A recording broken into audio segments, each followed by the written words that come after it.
Ismingiz nima edi? Humoyun. Humoyunga qo'lni bering, keling bular. Humoyun aka, naq 40 million pul beraman. Kam bo'ladi Akmal aka? Bo'ldi, 39 qilamiz o'sha. Qayerdan siz deydi Humoyun aka? Ha? Golak. Golak. Ha, o'zimizdan ekansiz. Ko'rdingizmi? Almastirib kelib odamlar. Gaz metanmi? O'zim qo'ydirgan yangi.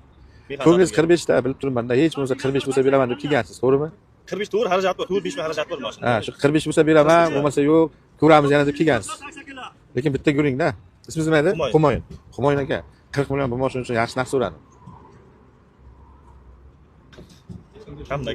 5-10 million foydasiga sotaman, yo bo'lmasa birorta mashina furushga beraman demayman. Birinchi mashq qilib turgan dehqon odamga sotishga harakat qilaman. Chunki dehqon odam olib baraka topsa, sizni ma'ni arqiydi. Mendan savdo bo'lib olinyapti, mashinalar bozor kiryapti, yo bo'lmasa boshqa sitlarga ketib qolyapti. Instagramdan ko'ryapti odamlar, Akmal akadan olib sotyapsizki.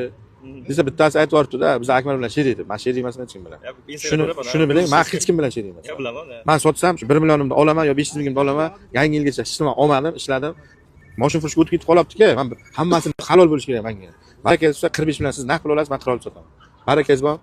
Baraka. Hujjatlar qo'yaylik. Bo'ldi oling. Akalar 2015 Spark, oq suvet, metan. Ha? Ha? Chiqadimi mana? Generalni chiqadi. Senta bozorda oldi. Kosonni bozorda oldi. Sotib chiqaring uni. Men agilmen. Ha, siz qarang aka. Men mashinangizni oldim 45 millionga. 1 million qo'yib sotdim 16 millionga. Endi siz rozimisiz? Mana $100 pullar baraka. Aka, naqd 45 million pul beradilar, generallarimiz oladi. Bo'ldi aka, shu. Men 1 million o'zim bag'dan olaman. Rozimisizlar? Bosing baraka. Ko'rdingizmi aka?